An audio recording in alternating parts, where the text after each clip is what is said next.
una especie de Chiapas, y bueno, el biólogo nos decía que no hay que temerle a los cocodrilos, que no son malos como muchos piensan o como los han puesto. Bueno, pues pero no son una mascota. Y continuamos con más y tenemos más invitados. Hoy es jueves, Paco Félix, bienvenido. Buenos días, Carolina. Buenos días. ¿De qué nos vienes a platicar hoy? Bueno, hoy jueves de cultura.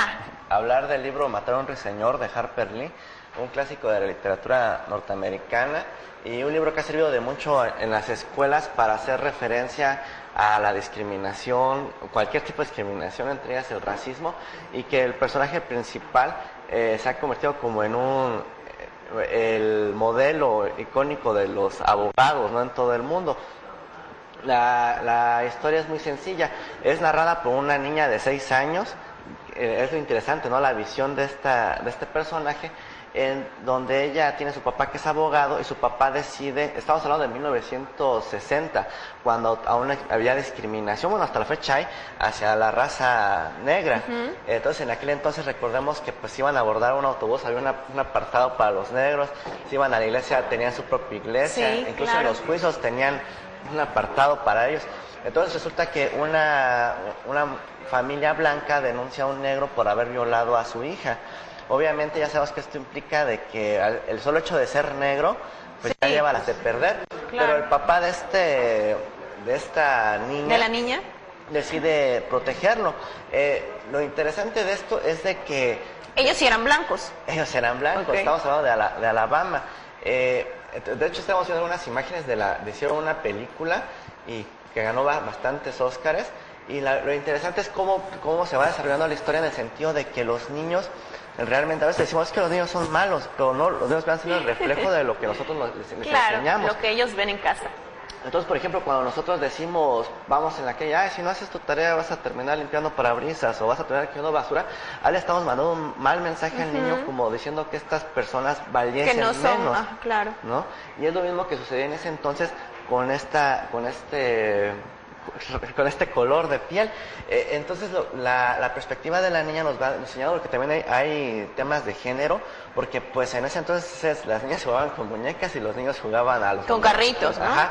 Entonces la niña pues no se quería vestir como tal, no quería tomar el té, no quería jugar era como rebelde. Era rebelde. Entonces, no solo se enfrentaba a ella a lo que su papá vivía, porque su papá era discriminado, le decían amante de los negros por defender a este personaje, y ella también sufría discriminación por no comportarse como se debía comportar una señorita, como ellos se comportaban ante la sociedad. Entonces es un libro muy utilizado en las escuelas, sobre todo en Estados Unidos, para ir estudiando estos temas, y sería bueno que también se usara, porque pues muchas escuelas aquí de México pues se cumplen con las lecturas porque así lo indica el programa, pero no se va haciendo un estudio, ¿no? Por ejemplo, yo tengo un sobrino que le acaban de dejar a leer Don Quijote de la Mancha, que seamos sinceros, es un libro que no van a leer nadie y que no le va a entender. O sea, un libro muy bueno, pero que no es para niños de 11 años, ¿no? En cambio, este tipo de textos, si se van analizando como debe ser, al menos un capítulo a la semana, los va dejando un mensaje de la no discriminación, de la aceptación y de aceptar sobre todo a uno como persona y a todos como tal.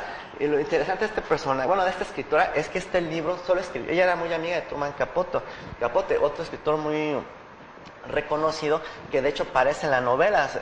Los personajes principales es la niña, su hermano, y el otro niño que es un amigo que viene siendo Truman Capote.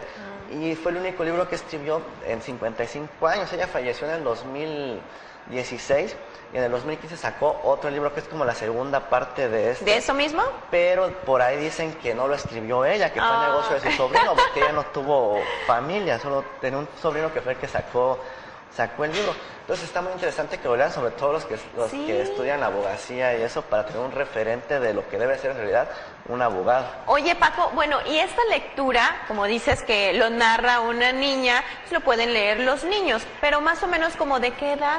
De cualquier edad. De hecho, yo diría que los papás se lo leyeran a sus hijos, porque está interesante. Al ser niños van viviendo aventuras, ¿no? Y pueden surgir muchas preguntas, como por ejemplo, ¿por qué la muchacha es negra? ¿Por qué tiene que ser raro? ¿Por qué no puede ser alguien de color blanco? Y ya les van explicando. Claro, ¿no? Que es algo que hasta la fecha se repite en nuestra sociedad, porque pues, uno va a buscar una muchacha y se va, por ejemplo, a Los Altos. ¿Por qué tiene que ser así? Sí, claro. Sobre todo, pues el mensaje es la no discriminación. Muchísimas gracias, Paco.